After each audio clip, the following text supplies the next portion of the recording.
you have to look at the bigger picture. These central banks, China in particular, has been loading the boat with more gold than ever before. And I always say when the big players are buying something in mass, you have to take note. They knew what's coming. They know before you and I know. And that is just an indicator. And also, you have to remember that Bitcoin was pulling money away from gold for the last 3, 4, 5, 6 months. It's now been an underinvested asset. Gold is an underinvested asset. Money is starting to chase gold as well. So you're getting a multitude of factors, including higher uptick in inflation, that are driving money into gold right now. Gareth Soloway, Chief Market Strategist of VerifiedInvesting.com, delves into the recent price movements of gold and the underlying factors driving its trajectory. Soloway underscores the growing apprehension in the market fueled by geopolitical tensions, including conflicts in Ukraine, Russia, and the Middle East, as well as escalating Iran-Israel tensions. This heightened fear prompts investors to seek refuge in gold, leading to an upward surge in its price.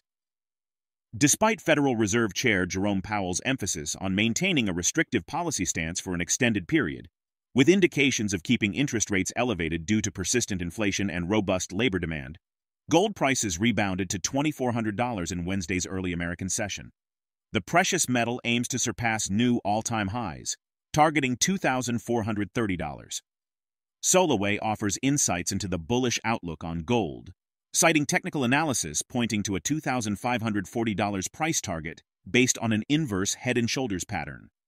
This recent rally, marked by a 20% surge in gold prices over the past 2 months, reflects a prevailing sentiment favoring further appreciation. Deutsche Bank's upward revision of its gold price forecasts further bolsters confidence, with projections of $2,400 per ounce by the end of this year and $2,600 by December 2024. Despite facing skepticism regarding their optimistic gold forecast, Soloway remains resolute in their conviction that gold will reach $2,500 this year, viewing it as both a safe haven asset and an effective hedge against inflation. Soloway anticipates sustained upward pressure on gold prices, particularly in the event of further declines in the S&P 500 and Bitcoin. Goldman Sachs joins the chorus of bullish sentiment, revising its gold price forecast upwards to $2,700 per ounce by year-end, attributing its confidence to the perceived strength of the yellow metals bull market. Come along as we explore the valuable insights provided by Gareth Soloway. Don't miss out on our latest updates. Subscribe to our channel and activate notifications. Thank you for tuning in. So basically what's going on is that there's real fear in the market starting to emerge, right? So you have the safe haven of the US dollar coming into play right now, where we see instability on a geopolitical level, right? Whether it's Ukraine and Russia, or whether now it's the Middle East with Iran and Israel. All of these type of things are reasons why money starts running back to the US dollar, which strengthens the dollar, but it's also reasons why gold makes moves to the upside. And I would just point this out as one of the keys to my bull gold case when we had this start of this year and gold was trading in the 1900s. I said, listen, it's going to 2,500 this year. The reasoning was, number one, is that the charts were telling us that, right? You had an inverse head and shoulders on the gold chart. That tells you $2,540 price target for the year. Number two, you have to look at the bigger picture.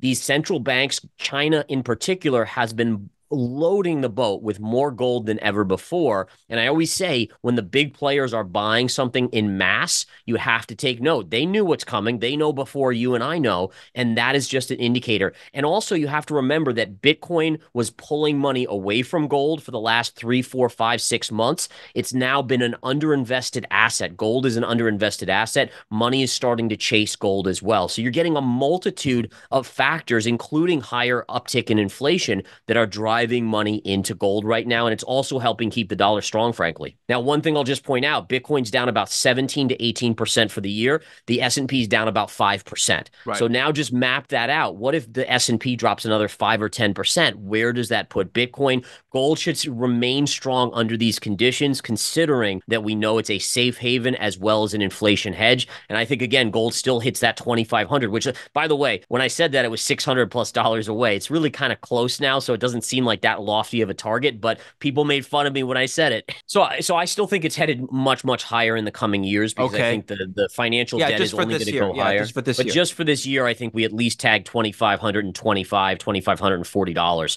So I do think that's very, everyone now is probably predicting that when I was saying that months ago. And I do think that's where we end, at least somewhere in that vicinity this year. I'm not in gold on a swing trade basis. I have plenty of holdings on the physical side that I'm holding for the long term. But if gold pulls back, I buy every pullback on gold as a protective asset that will go up when the Fed has to start printing again, which they inevitably will. I mean, Jerome Powell yesterday talked a tough game. He really did. But when it all comes down to it, he's going to have to bow down when the jobs market starts to crack. And I even think 3% inflation is fine for him if we get a big enough stock market correction.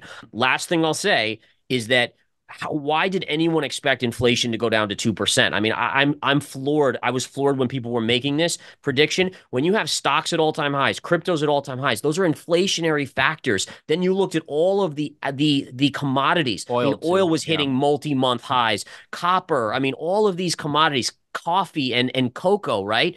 And those are all inflationary pressures. So again, you have to wonder if people are really following the charts, which most don't. They just kind of talk the game. And in this case, they were dead wrong. Stocks experienced a dip on Wednesday, reversing recent stability in the markets. Initially opening in positive territory, all three major U.S. indexes eventually retreated, with chip stocks notably dragging down the Nasdaq. The Nasdaq Composite closed down 1.1%, while the Dow slipped 0.1%, shedding less than 50 points, and the S&P 500 fell 0.6%. Notably, all three indexes have turned negative for the month so far. Gareth Soloway suggests that a significant downturn in the stock market could precipitate a recession within 3 to 6 months, citing potential reductions in consumer spending and a rise in debt delinquencies. The S&P 500 declined to approximately 5,020, following a robust 10% rally in the first quarter, the most robust start since 2019. Despite the continued economic strength, investors have grown increasingly cautious about the market's near-term prospects. Soloway anticipates at least a corrective move in the S&P 500, potentially leading to a decline to around 4,600, representing a 10 to 15% correction from its all-time highs. Let's get back to the interview.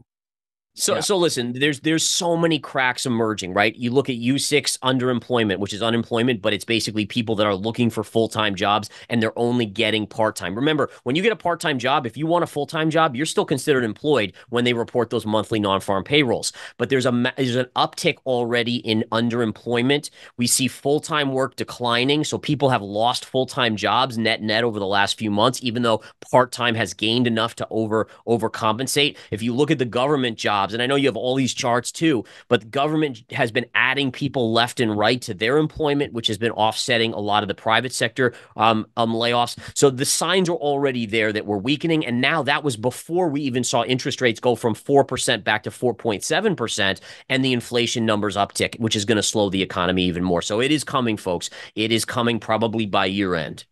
Yeah, and honestly, I think the Fed has to get a recession here. The only way you're getting inflation maybe to get back below 3% is if we get a recession. And as long as we don't have a recession, inflation is going to continue to grind up. So I think the Fed is finally understanding this. They thought they could make a perfect soft landing where we could have our cake and essentially eat it too. I don't think they think that anymore, and they have to get us into a recession if they want inflation back below 3%. I honestly think they'll cut rates. I actually do. I think they'll do what they call a mercy cut to kind of stem the bleeding of the markets, trying to at least support it a little bit. I don't think it'll work. The problem becomes more so if the stock market really declines and we see the economy really decline, the Fed now has somewhat of handcuffs on them, right? How many cuts can they really make to an economy that still has inflation around 3.5% at this point? And this is the worst scenario for the markets, where the markets want the drugs. They want, as soon as the economy weakens, pump us full of all these drugs again. And the problem is the Fed can't do that because they'll kill the patient. They will literally cause another catastrophe. So basically, the idea is if the stock market declines, let's say 10 or 20%, it will slow the economy. There's a reason why the consumer has been spending so crazy, and at this point, even running credit card debt north of 1.1 trillion. Yeah. And the answer simply is that they're looking at their 401k balances and they're like, man, I'm up another 10% on my 401k. I'll go spend more money. So if you get a drop that's big enough, it will put a stop to the consumer spending. Then you have all this debt to contend with, which is balances on credit cards that are now being having to be paid off or maybe lack thereof, as we're seeing delinquency rates of 90 days or greater rise. I mean, there are so many bad signals here that any sort of blip in the stock market, I think, puts us in recession within probably 3 to 6 months. So for this year, I'm expecting at least a corrective move on the S&P, and let's bring up our actual S&P chart. At bare minimum, I think this year we touch 4,600, which would be the previous all-time high. So what you look here, and just let's look at this chart of the S&P right here, right? So we had this wedge pattern up. This was your former all-time high. We've now broken our uptrend. Where is the most likely technical support? It would be right down in this level here. If we go down here, we can draw an arrow. This is where we are headed this year to 4,600. Now, does it get worse than that? I don't know. We'll have to watch and see. But again, at least 4,600 is where I expect us to be by year end or before year end on the S&P, which would be it would be a little over a 10% correction from the all-time highs. It would be about a 12 to 15% correction. Gold prices have surged by 25% over the past 6 months, currently hovering above $2,400 per ounce. Do you believe that geopolitical tensions and economic indicators will continue to drive gold prices higher? Share your perspective in the comments below. If the video resonates with you, join our community by subscribing to our channel and enabling notifications with the bell icon. Thank you for being a part of our community.